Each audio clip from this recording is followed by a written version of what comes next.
Some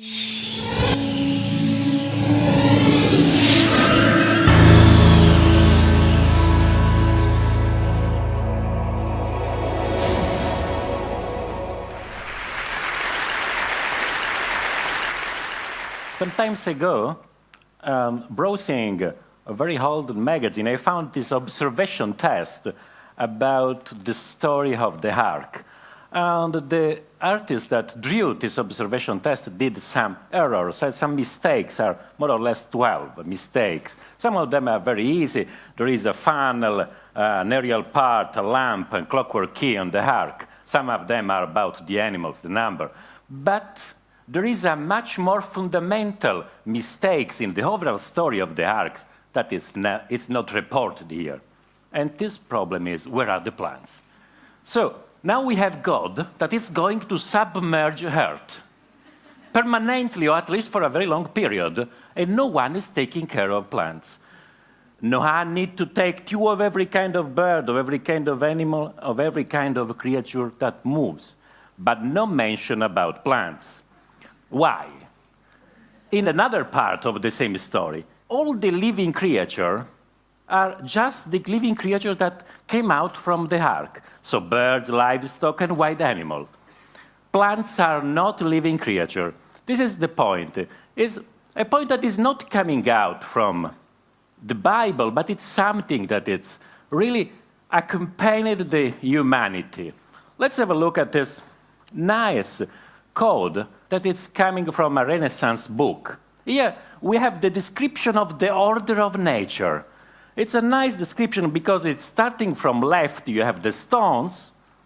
Immediately after the stones, the plants that are just able to live. We have the animals that are able to live and to sense. And on the top of the pyramid, there is the man. It's not the common man. It's the homo studiosus, the studying man. This is quite comforting for people like me. I'm a professor, and to be over there on the top of a creation, but it's something completely wrong. You know very well about professor, but it's also wrong about plants. Because plants are not just able to live, they are able to sense. They are much more sophisticated in sensing than animals. Just to give you an example, every single root apex is able to detect and to monitor concurrently and continuously at least 15 different chemical and physical parameters. And they are also able to show and to exhibit such a wonderful and complex behavior that can be described just with the term of intelligence. Well, but this is something, this underestimation of plants is something that is always with us. Let's have a look at this short movie now. We have David Attenborough. Now, David Attenborough is really a plant lover. He did some of the most beautiful movies about plant behavior. Now, when he speaks about plants, everything is correct. When he speaks about animals, tend to remove the fact that plants exist. The blue whale, the biggest creature that exists on the planet, that is wrong. Completely wrong. The blue whale, it's a dwarf. If compared with the real biggest creature that exists on the planet, that is this wonderful, magnificent Sequoiadendron giganteum. And this is a living organism that have a mass of at least 2,000 tons. Now, the story that plants are some low-level organisms has been formalized many times ago by Aristotle, that in the Anima, that it's a very influential book for the Western civilization, wrote that the plants are on the edge between living and non-living. They have just a kind of very low-level soul. It's called the vegetative soul, and because they lack movement, and so they don't need to sense. Let's see. This is, okay, some of the movement of the plants are very well known. This is a very fast movement. This is a Dionea, a Venus flytrap, hunting, has nails. Sorry for the snail. This has been something that has been refused for centuries. Despite the evidence, no one can say that the plants was able to eat animals, because it was against the order of nature. But plants are also able to show a lot of movements. Some of them are very well known, like the flowering. It's just a question to use some techniques like the time lapse. Some of them are much more sophisticated. Look at these young beings that it's moving to catch the light every time. And it's really so graceful. It's like a dancing angel. They are also able to play. They are really playing. These are young sunflowers. And what they are doing is they cannot be described with any other terms than playing. They are training themselves like as many young animals do to the adult life, where they will be called to track the sun all the day. They are able to respond to gravity, of course, so the shoots are growing against the vector of gravity and the roots toward the vector of gravity. But they are also able to sleep. This is what a Mimosa pudica. So during the night, they call the leaves and reduce the movements. And during the day, you have the opening of the leaves and much more movements. This is interesting because the sleeping machinery, it's perfectly conserved. It's the same in plants, in insects, in the animals. And so if you need to study sleeping problem, it's much more easy to study on plants, for example, and that in animals, and it's much more easy even ethically. It's a kind of vegetarian experimentation. Plants are even able to communicate. They are extraordinary communicators. They communicate with other plants. They are able to distinguish kin and non-kin. They communicate with plants of other species. And they communicate with animals by producing chemical volatiles.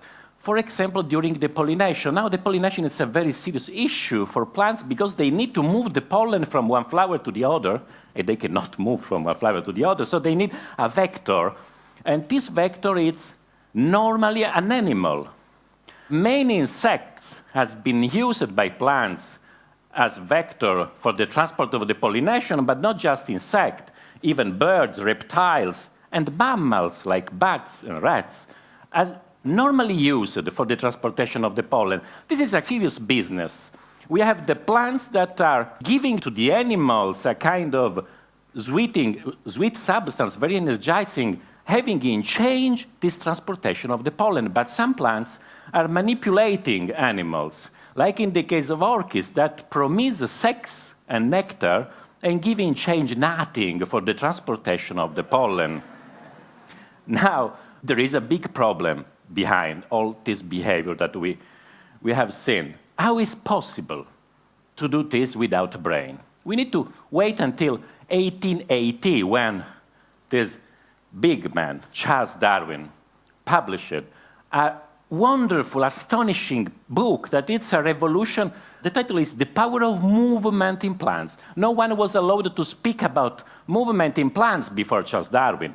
In this book, assisted by his son Francis, that was the first professor of plant physiology in the world in Cambridge, they took in consideration every single movement for 500 pages. And in the last paragraph of the book, that it's a kind of stylistic mark, because normally Charles Darwin stored in the last paragraph of a book the most important message.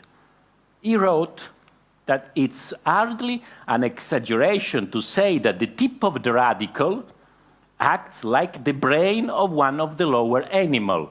This is not a metaphor. He wrote some very interesting letter to one of his friends that was J.D. Hooker, at that time president of the Royal Society, so the maximum scientific authority in Britain, speaking about the brain in the plants. Now, this is a root apex growing against a slope. So you can recognize this kind of movement. The same movement that worms, snake, and every animals that are moving on the ground without legs, it's able to display. And it's not an easy movement, because to have this kind of movement, you need to move different regions of the roots and to synchronize this different region without having a brain. So we studied the root apex, and we found that there is a specific region that it's here depicted in blue that is called the transition zone. And this region, it's a very small region. It's less than 1 millimeters. And in this small region, you have the highest consumption of oxygen in the plants, and more important, you have this kind of signals here.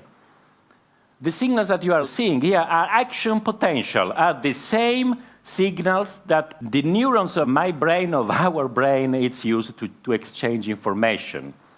Now, we know that a root apex have just a few hundred cells that show this kind of feature. But we know how big is the root apparatus of a small plant, like a plant of rye. We have almost 14 million of roots. We have almost 11.5 million of root apex, and a total length of 600 and more kilometers and a very high surface area. Now let's imagine that each single root apex is working in network with all the others. Here we have on the left internet, and on the right the root apparatus. They work in the same way. They are a network of small computing machine working in networks. And why they are so similar? Because they evolved for the same reason, to survive predation. It's the same, they work in the same way, so you can remove 90% of the root apparatus and the plants follow to work. You can remove 90% of the internet and it is following to work. So a suggestion for the people working with networks. Plants are able to give you good suggestion about to evolve networks. And another possibility is a technological possibility. Let's imagine that we can build robots, and robots that are inspired by plants. Until now, the man was inspired just by the man or by the animals in producing a robot. We have the animaloid, and the normal robots inspired by animals, insectoid, and so on. We have the androids that are inspired by the man. But why we have not any plantoid? Well, if you want to fly, it's good that you look at the bird to be inspired by bird. But if you want to explore soils, or if you want to colonize new territory, the best thing that you can do is to be inspired by plants that are master in doing this. We have another possibility. We are working in our lab, is to build hybrids. It's much more easy to build hybrids. Hybrids means something that is half living and half machine. It's much more easy to work with plants than with animals. They have computing power, they have electrical signals. The connection with the machine is much more easy, much more even ethically possible. And these are three possibilities that we are working on to build hybrids driven by algae or by the leaves, and at the end, by the most powerful part of the plants, by the roots. Well, thank you for your attention, and before finish, I would like to assure that no snails were harmed in making this presentation. Thank you.